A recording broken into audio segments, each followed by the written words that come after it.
think what's really changed in media literacy in the last several years is that educators are becoming much more interested in students and even the general public being themselves media producers as well as media consumers. So there's an interest in teaching students, for example, how to themselves become part of the media and information and communication network, not just analysts of messages that others produce.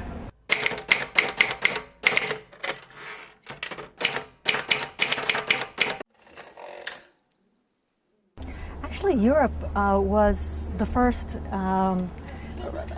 in the country, in the world rather. Media literacy actually started in Europe. It started in Scandinavia, then went to the Commonwealth countries, and then finally to the United States. So we're not the first ones to put media literacy on the agenda. But it is growing both in the primary as well as higher education. And I think what people are realizing is that students particularly need to understand the ocean of media that they swim in. You know, that students from a very young age now have mobile phones, have computers, and they're not just getting media in the ways that perhaps we used to, media being on demand, that media is being pushed to them, and they're getting news and information on their Facebook accounts. And so schools are increasingly understanding that they have to teach their students to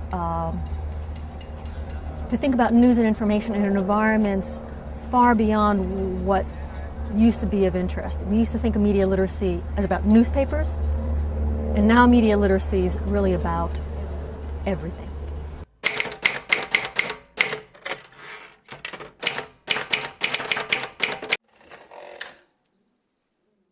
I think that media literacy really has to happen at all levels. It has to happen in the primary years, it has to happen in university, and it has to happen for adult citizens too. So maybe there's a government role and a media role as well.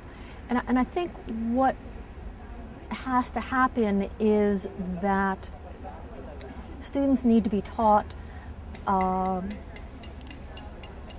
that whether they're going on and buying, a sweater, whether they're going and hearing about the local football game, whether they're hearing about the news, that all of those messages are mediated and all of those messages have certain kinds of meaning, but they also need to understand that they themselves contribute to media.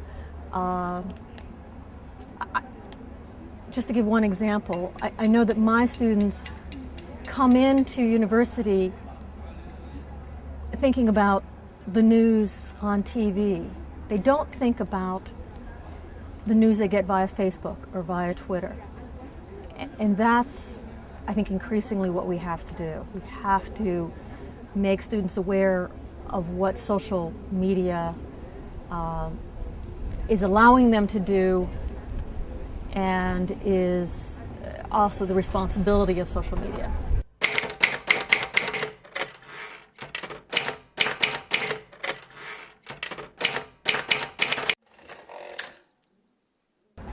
Yeah, media literacy used to be about criticizing media, what was coming to you and whether it was truthful or not.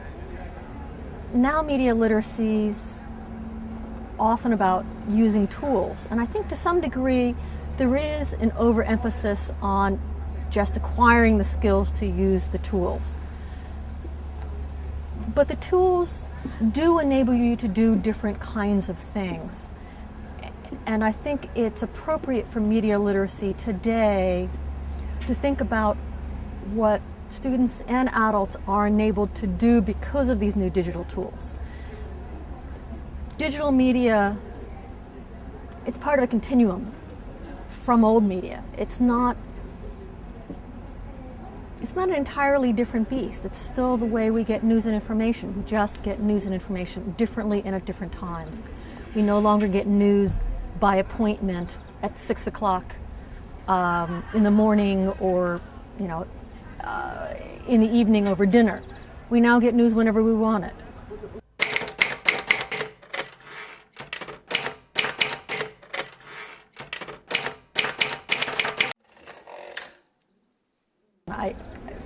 You mentioned that I just did a study on the global mosque.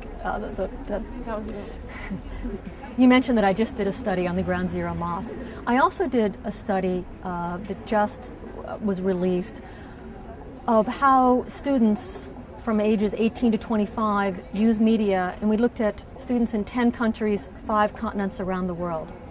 And what was really interesting was students were better informed than they were 5 and 10 years ago, but not because they were going to mainstream media sites. They were not going to TV, they were not going to newspapers, or at least not directly. They were getting these little snippets of information, 140 characters, on Twitter, or on their Facebook posts, on text messages, maybe by cell phone, from their friends. And whether it was the earthquake in Haiti, it's the football scores, that's how students were getting big news, small news, friends news. It was all coming together. Students weren't making a distinction between the news of what to do on Friday night versus the news that the government has just passed a law that may affect them. That's really different. That's really different than the way my generation looked at news. News was a package that you received. You received it from a TV, you received it from the newspaper. Now, news is this continual stream.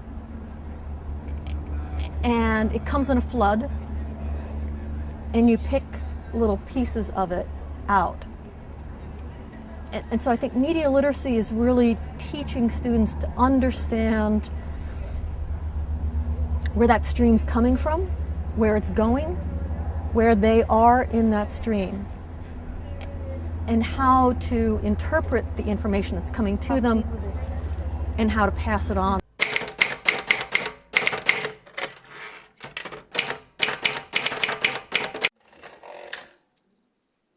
Well, you mentioned digital technologies, and one of the huge advantages of digital technologies for researchers is that it makes evaluating large amounts of data so much easier.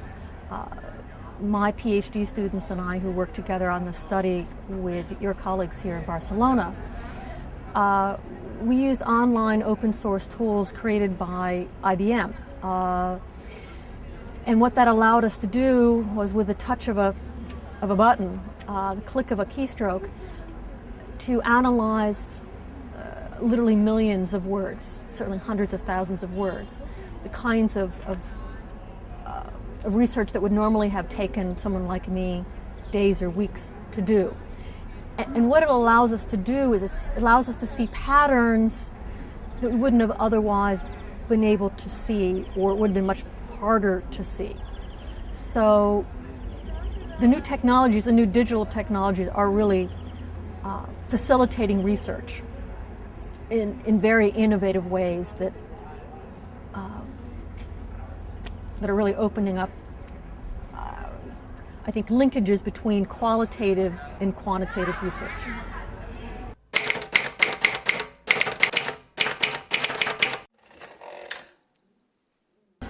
I'm on a number of advisory boards and other entities where the agenda is to strengthen independent media around the world.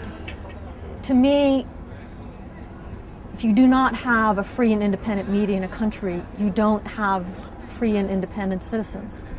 Media is an absolutely essential part of giving citizens their human rights of free expression.